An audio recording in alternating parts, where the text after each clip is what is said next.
Pine-Richland Middle School, and I have a team of teachers here with me today. And I would consider them Schools to Watch veterans, because I was fortunate enough to come to Pine-Richland Middle School when they have already had earned the award for the first time, and they got redesignated. So they kind of got me into this process of Schools to Watch and all the criteria. And they had a tradition of success, and we kind of changed a few little tweaks here and there, and we're fortunate to be a part of the Schools to Watch. And some of you here today, I'm not sure if you're interested in going after these Schools to Watch, and I would assume that's why you're here. And so we're going to talk about our school some, but in really in relationship to the Schools to Watch process. And so today we're here to talk about some social equity, and everyone get handouts.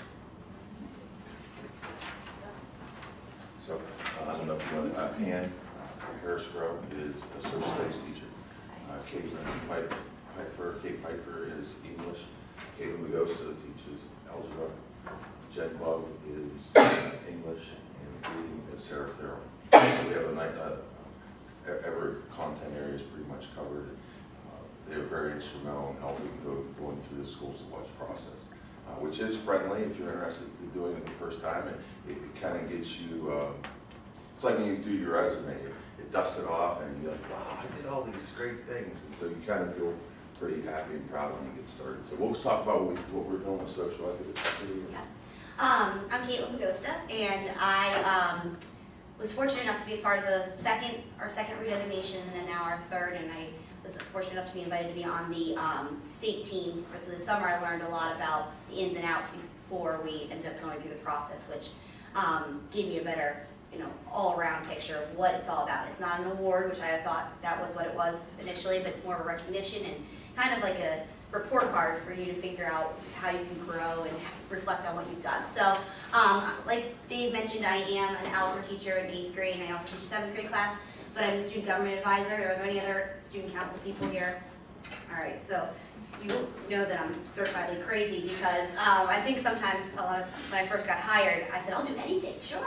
And then, I realized student government was going to be a big part of what a lot of the events that go on in our school. So absolutely love it. I was part of it in high school and college, but seeing the middle school go through it, it's a whole different process, and you end up really learning what middle schoolers are all about, and they have no idea yet when it comes to leadership what their potential is. So that's been fun to see it grow.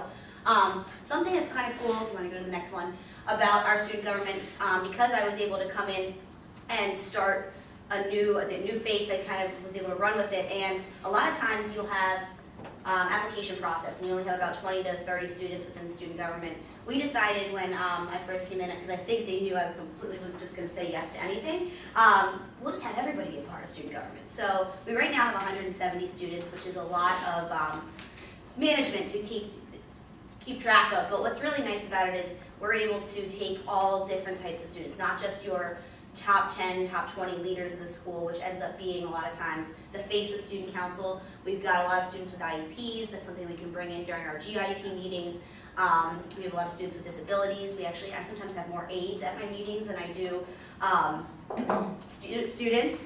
But with that number, we're really able to tap into different resources, and a lot of them are connected with their families to different community service projects. So the way we broke it down was 4 committees, and that way each committee can focus on a different service project or event throughout the school year. And they all feel like, even though there's 170 of them, they have their specialty within school climate, which is a group that will meet with Mr. Christophic throughout the year, kind of our student advisory committee.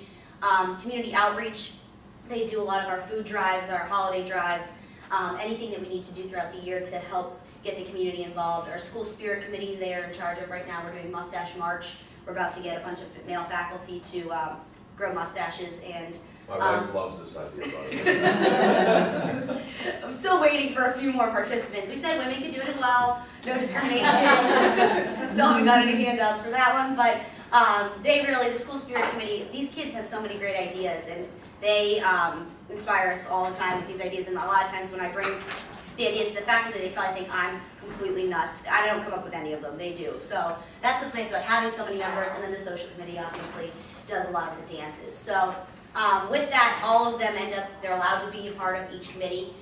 So if they feel like they are more, they get stuck, say, in the school climate committee, they can still be a part of anything.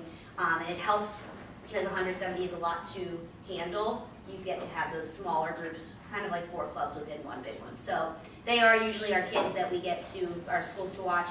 Student group that got to speak with the state team, and they are a great resource for all of our different, every time someone says we need a group of kids, it doesn't have to be the same 20 anymore. We make sure we get all 172 involved. So Part of this group, just wanted to just kind of explain how they come up with our theme for the year. And this past year was demonstrating outstanding character, and this is our handbook. And so we included the arts in that they designed the front and back of this cover, and we were looking at 4 character traits students displayed: compassion, respect, optimism, and/or honesty. We gave them a card, and we have an assembly for positive behaviors that are displayed throughout the year. We kind of run that like The Price is Right, and so it's a game show type atmosphere. You have to have a ticket to be eligible to play, and then they come up and we play all kinds of. I asked them some crazy questions to qualify for a game, and I asked like how many chairs are in the lunchroom. And so I've already counted them, and I've counted them off. So the kids really do kind of get into that. Our teachers have been very supportive of the program and getting that started. So if you're thinking about doing a school theme, it is a nice piece to do, and try to incorporate our arts into that and our student government. So it takes a lot to pull together, but the kids give Mr. Kostovic feedback too. The meetings that they'll have. Like, all right, so I think you should get this prize next time, or I think you should maybe do this game, and they really have gotten to create the Rare Reward Assembly as their own things. They look forward to it too, and they can say, hey, that was my idea, or different things like that. So it's a little bit about student government.